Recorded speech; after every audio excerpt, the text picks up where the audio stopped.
Joining us now live from Missouri is Senator Claire McCaskill. Senator McCaskill, thank you so much. We know this is an incredibly fraught and busy evening for you. Yes, a little nerve-wracking. Well, we've only got 1% of the vote in terms of what we're looking at. How do you feel about how things have gone over the course of the campaign, but also in its closing days? Well, you know, we had to crawl out of a pretty deep hole. Donald Trump won this state by 20 points. So I'm really proud that we kind of clawed our way to dead even near the end of the campaign.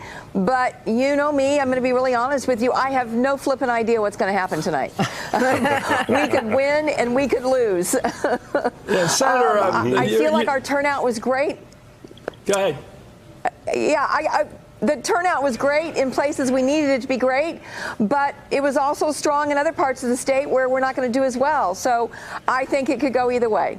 Missouri is such a tough state. It's like riding a bucking bronco representing that state. I remember of all the weird things, Eisenhower lost in 56, he won in 52, then they dumped him in Missouri. And there you are. It's like a bucking bronco or a Missouri mule, maybe. What is it about Missouri that makes it so hard to stay at top of?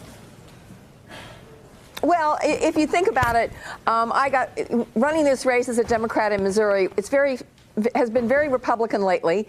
So not only do I have to excite the base and get them out, but I also have to make sure that people understand that I'm not ashamed to be a moderate.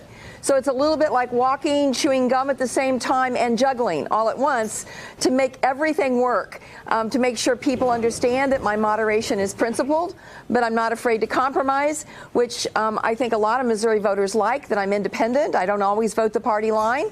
But it's tough. This is a tough state in terms of it will never be completely red or completely blue, but it's pretty close to red these days. Senator Gene Robinson, the president had that big rally out in your state. What impact do you think that had? Was it positive or negative for you? Oh, listen, he was here so often, I figure he was building a golf course, right? He was here time after time after time, and then of course he finished the campaign here with Rush Limbaugh and Sean Hannity and Jean Perot and Kellyanne Conway. It was a cast down in Cape Girardeau last night. So clearly they want this state, and they worked very hard to do it. I do think it's a double-edged sword, because while it motivates the Trump base when he's here, it also motivated a lot of people in my base that really are not happy with President Trump. So I don't think we'll know whether or not ultimately it worked or not until every vote is counted tonight. Senator McCaskill, as a woman in the Senate and as a woman leader in Missouri, who's had a lot of different positions of authority in your state and now in the country, I have to ask you how you feel like gender plays right now in terms of being a senior elected woman at a time when gender politics in our country right now and the fight over sexism and sexual harassment and sexual assault and accountability and all of those things is red hot and such a volatile issue. Obviously, we're seeing a record number of women running this year, particularly on the Democratic side. But I just wanted your perspective on that right now, especially right now not knowing how tonight's going to end for you.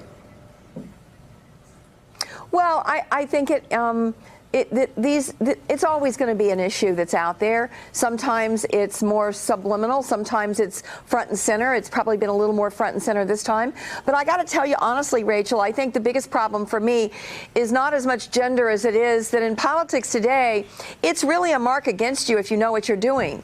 Experience, this is one of the few fields where experience is considered a negative. Right now. I mean, in most careers, if you've done a lot of different things and learned a lot, then that is a positive thing. But right now, people really don't get excited about folks who have spent their life in public service. They want something new. And so I think the fact that I have served the public so long, and maybe that's one of the things that's hurting Bill Nelson. I think if you've been serving the public for a long time, that's a difficult hurdle to get over these days. Senator Claire McCaskill tonight awaiting news of her own fate with her own voters in Missouri. Good luck to you, Senator. Thank you for taking some time to be with us while you're still watching those vote totals. Hey there, I'm Chris Hayes from MSNBC. Thanks for watching MSNBC on YouTube. If you want to keep up to date with the videos we're putting out, you can click subscribe just below me or click over on this list to see lots of other great videos.